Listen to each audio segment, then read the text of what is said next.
राज्यातील सर्वसामान्यांनी केलेल्या अनधिकृत बांधकामांना दिलासा मिळालेला आहे।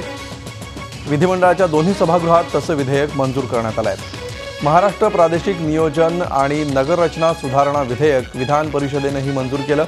दरम्यान न्यायालयाच्या आदेशाचं पालन करत गरीब आणि मध्यमवर्गीय नागरिकांनी केलेली अनधिकृत बांधकामं तसंच गरजेपोटी वाढवलेल्या बांधकामांना संरक्षण देण्याबाबत राज्य सरकारनं हे नवं विधेयक मंजूर केलं आहे। या नव्या कायद्याप्रमाणे अनधिकृत बांधकामं तसंच पायाभूत सुविधांचा विचार करता ही बांधकामं दंड भरून नियमित करता येणार आहेत। मात्र 31 डिसेंबर 2015 पूर्वीच्या बांधकामांनाच या नव्या कायद्याचा लाभ होणार आहे।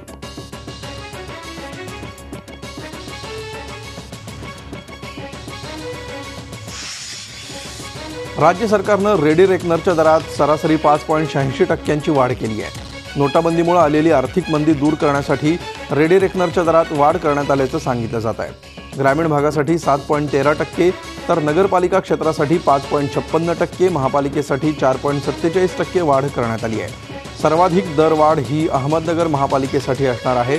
इथं 9.82% वाढ करण्यात आली आहे। मुंबईत 3.95, ठाणे 3.18, पुणे 3.64, नाशिक 9.35 एवढी वाढ करण्यात आली आहे। ज्या ठिकाणी व्यवहारातील दरात वाढ नाही तिथं रेडी रेकनरचे दर कायम राहणार।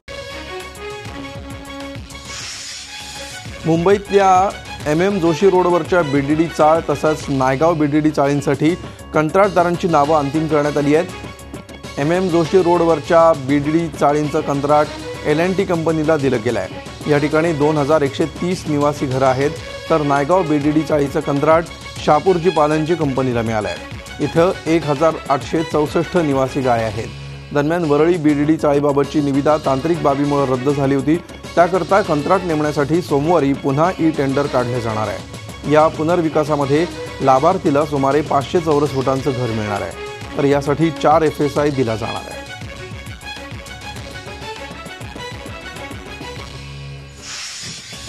19 पैकी 9 आमदारांचं निलंबन मागे घेण्यात आलंय। संग्राम थोपटे, नरहरी झिरवळ, दीपक चव्हाण, दत्तात्रय भरणे, अब्दुल सत्तार, अवधूत तटकरे, अमित झनक, वैभव पिचड आणि DP सावंत या 9 आमदारांचं निलंबन मागे घेण्यात आलंय। 18 डिसेंबरला अर्थमंत्री सुधीर मुनगंटीवार विधानसभेत अर्थसंकल्प सादर करत असताना कर्जमाफीच्या मुद्द्यावर विरोधी पक्षांच्या आमदारांनी अभूतपूर्व गोंधळ घातला होता। त्यानंतर अर्थसंकल्पाची होळी केली होती।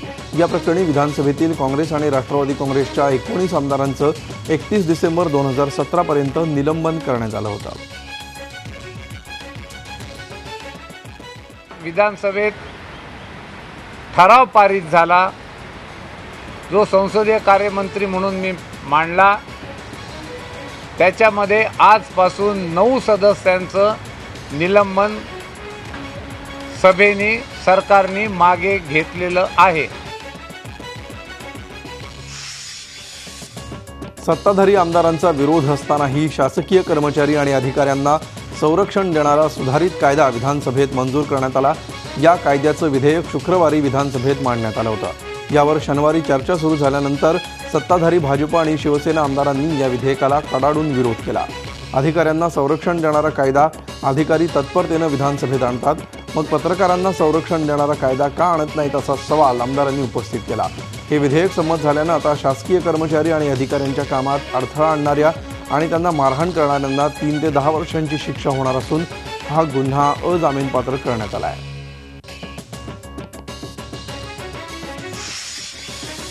झी 24 तासचे मुख्य संपादक डॉक्टर उदय निरगुडकरांना आलेल्या धमक्या तसंच झी 24 तास वृत्तवाहिनीच्या बदनामीचे पडसाद विधिमंडळातही उमटले। या मुद्द्यावर आमदार चांगलेच आक्रमक झाले। डॉक्टर निरगुडकर यांना आलेल्या धमक्यांबद्दल चौकशी करण्यात येईल असं आश्वासन गृहराज्यमंत्री दीपक केसरकर यांनी दिलं। डॉक्टर निरगुडकरांना आलेल्या धमक्यांचा मुद्दा विधानसभेत आणि विधान परिषदेत उपस्थित झाला। आमदार आशिष शेलार यांनी हा मुद्दा विधानसभेत उपस्थित केला, तर विरोधी पक्षनेते धनंजय मुंडे, काँग्रेस आमदार भाई जगताप, नीलम गोऱ्हे आणि शरद रणपिसे यांनी औचित्याद्वारे हा मुद्दा विधान परिषदेत उपस्थित केला। असे प्रकार थांबवण्यासाठी पत्रकार सुरक्षा कायदा करण्याची मागणी त्यांनी केली।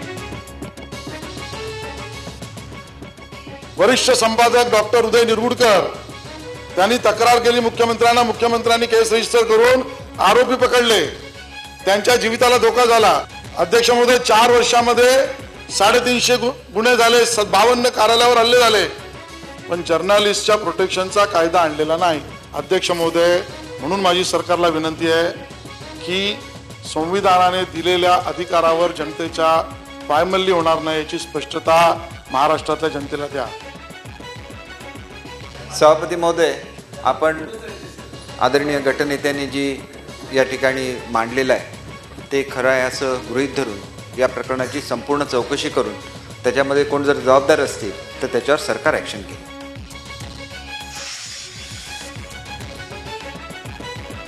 पत्रकार हल्लाविरोधी कायद्याचा मसुदा तयार झालाय. ते विधेयक याच अधिवेशनात मांडलं जाणार आहे. मुख्यमंत्री देवेंद्र फडणवीस यांनी विधानसभेत ही माहिती दिली. समाजातल्या समस्यांसंबंधी वार्तांकन करताना पत्रकारांवर हल्ले होण्याच्या घटनांमध्ये वाढ झाली आहे. त्यामुळे पत्रकारांना संरक्षण दिलं जावं, तसंच हल्लेखोरांवर कठोर कारवाई केली जावी अशी मागणी पत्रकारांच्या संघटनेनं केली होती. या पार्श्वभूमीवर पत्रकार हल्लाविरोधी कायद्याचा मसुदा तयार करण्यासाठी सरकारनं समितीही नेमली. आपण पत्रकारांच्या संदर्भात सांगितलं हा कायदा आमचा तयार आहे आणि याच अधिवेशनात तो कायदा मांडावा अशा प्रकारचा आमच्या मनामध्ये आहे. लवकरच आम्ही त्या संदर्भातला निर्णय करतो. निवासी डॉक्टरांच्या काम बंद आंदोलनानंतर सरकारनं दिलेल्या आश्वासनाप्रमाणे मुंबईतल्या केईएम, नायर, सायन आणि कूपर रुग्णालयात शनिवारी सुरक्षा रक्षकांची पहिली तुकडी तैनात करण्यात आली. डॉक्टरांवरील वाढत्या हल्ल्यांच्या पार्श्वभूमीवर आता रुग्णालयांमध्ये 24 तास पुरेसे सुरक्षा रक्षक तैनात असतील. महाराष्ट्र सुरक्षा महामंडळाचे हे सुरक्षा रक्षक असून यामध्ये महिला सुरक्षा रक्षकाबरोबरच सशस्त्र सुरक्षा रक्षकांचाही समावेश असणार आहे. रुग्णालयाच्या मुख्य प्रवेशद्वाराबरोबरच ओपीडी, वॉर्ड, कॅज्युअल्टी, अतिदक्षता विभागातही सुरक्षा रक्षकांना तैनात करण्यात आलं आहे. तसंच रुग्णाच्या केवळ 2 नातेवाईकांनाच रुग्णालयामध्ये प्रवेश दिला जात असून यासाठी पास सिस्टीम सुरू करण्यात आली आहे.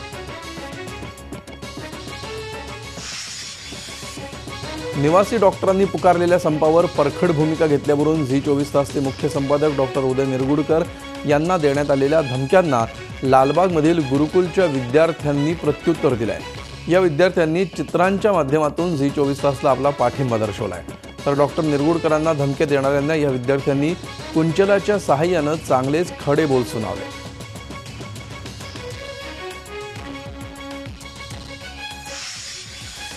मुंबईतल्या जिजामाता उद्यानात वास्तव्याला असलेल्या पेंग्विनना पाहण्यासाठी आता जास्त पैसे मोजावे लागणार आहेत.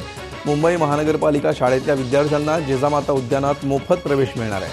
मात्र खाजगी शाळेतल्या मुलांना 25 रुपये शुल्क आकारलं जाणार आहे. त्याचवेळी प्राणी संग्रहालय पाहण्यासाठी 50 रुपये शुल्क आकारलं जाईल. पालिका सभागृहात दरवाढीचा प्रस्ताव पास झाल्यानंतर नवीन शुल्क लागू होणार आहे. दरम्यान राणीचा बाग लवकरच नव्या पाहुण्यांनी गजबजणार आहे. पेंग्विन पाठोपाठ मुंबईकरांना लवकरच बिबट्या, कोल्हा, तरस, गीर अभयारण्यातून सिंह आणि पांढरे वाघ देखील राणीच्या बागेमध्ये आणण्याचा विचार आहे.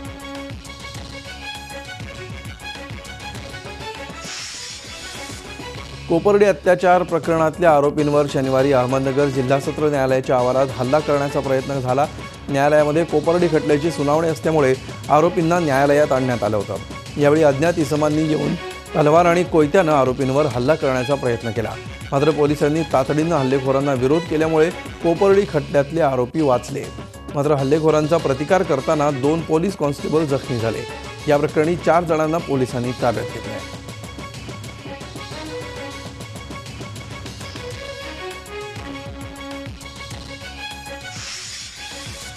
कोपर्डी हल्ल्याची सुनावणी अहमदनगरच्या सत्र न्यायालयामध्ये सुरू आहे. या प्रकरणात दत्ता पाखरे या साक्षीदाराची महत्त्वपूर्ण साक्ष नोंदवण्यात आली.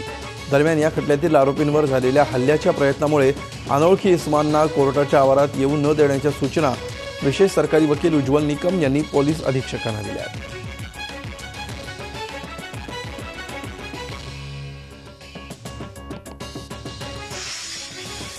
शेतकऱ्यांसाठी विरोधकांनी काढलेल्या संघर्ष यात्रेचं औरंगाबादमध्ये शनिवारी आगमन झालं. ही संघर्ष यात्रा मराठवाड्यामध्ये फिरणार आहे आणि शेतकऱ्यांसोबत संवाद साधणार आहे. यावेळी विरोधकांनी राज्य सरकारवर हल्लाबोल केला. जोपर्यंत कर्जमाफी होत नाही तोपर्यंत हा संघर्ष सुरूच राहणार असल्याचं यावेळी नेते म्हणाले. सरकारनं 9 आमदारांचं निलंबन मागे घेतलं आणि आता आम्हाला सभागृहात बोलवत आहेत. मात्र जोपर्यंत संघर्ष यात्रा संपत नाही तोपर्यंत सभागृहात पाऊल ठेवणार नाही असं अजित पवार म्हणाले. तर कर्जमाफी झाल्याशिवाय आता माघार नाही. संघर्ष सभागृहात आणि बाहेरही असा सुरू राहणार असल्याचं माजी मुख्यमंत्री पृथ्वीराज चव्हाणांनी म्हटलं आहे.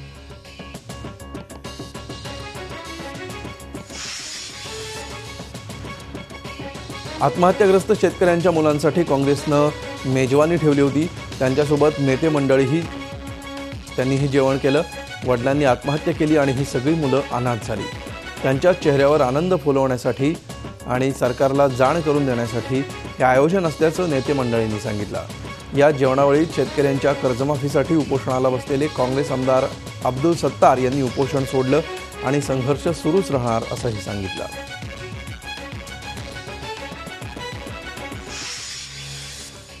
औरंगाबादच्या सरकारी रुग्णालयात एका रुग्णाचा मृत्यू डॉक्टरांच्या निष्काळजीपणामुळे झाल्याचा आरोप रुग्णाच्या नातेवाईकांनी केला आहे। शरद वायकोस या 21 वर्षांच्या तरुणाचा शुक्रवारी रात्री पैठणमध्ये अपघात झाला। शरदला रात्री 12च्या सुमाराला घाटी रुग्णालयात आणण्यात आलं। रुग्ण अत्यवस्थ असताना आणि वारंवार विनंत्या करूनही डॉक्टरांनी लक्ष दिलं नसल्यामुळे शरदचा मृत्यू झाल्याचा आरोप त्याच्या नातेवाईकांनी केला आहे। या प्रकरणी सरकारी रुग्णालयानं संपूर्ण काळजी घेतली, मात्र तरीसुद्धा या आरोपांची चौकशी करण्यासाठी रुग्णालयानं समिती गठीत केली आहे। या चौकशीमध्ये तथ्य आढळल्यास कारवाई करण्यात येईल असं आश्वासन घाटी प्रशासनानं दिलं आहे।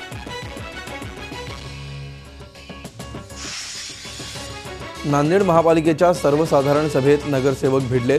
भाजप नगरसेवक अभिषेक सौदे आणि अपक्ष नगरसेवक बाळासाहेब देशमुख यांच्यात धक्काबुक्की झाली। प्रश्न विचारण्यावरून दोघांमध्ये वाद झाला, त्यानंतर दोघे एकमेकांवर धावून गेले।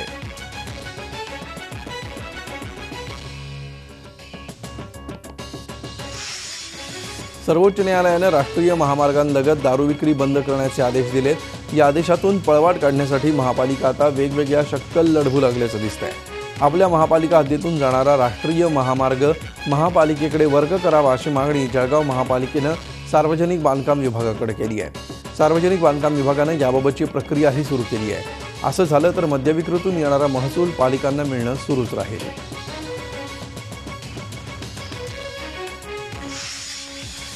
सर्वोच्च न्यायालयाच्या आदेशामुळे अमरावती जिल्ह्यातील 482 बार आणि दारू दुकानांपैकी तब्बल 400 दुकानांवर या आदेशाची गदा आली आहे। राज्य आणि राष्ट्रीय महामार्गावरील हे सर्व बार आणि दारू दुकान आहेत। सुप्रीम कोर्टाचे निर्देश आणि राज्य शासनाचे आदेश लक्षात घेता जिल्ह्यातील 400 बार आणि दारू दुकानांचे परवाना नूतनीकरण करण्यात आलेलं नाही। यात काम करणाऱ्या कर्मचाऱ्यांवर बेरोजगारीचं संकट कोसळलं आहे। जिल्ह्यातील जवळपास 10,000 कर्मचाऱ्यांनी पुनर्वसनाकरता राज्य सरकारला निवेदन दिलं आहे। दरम्यान या निर्णयामुळे शासनाला दरवर्षी प्राप्त होणारा 14 कोटींचा महसूल यावर्षी बुडणार असल्याची माहिती उत्पादन शुल्क विभागाने दिली आहे।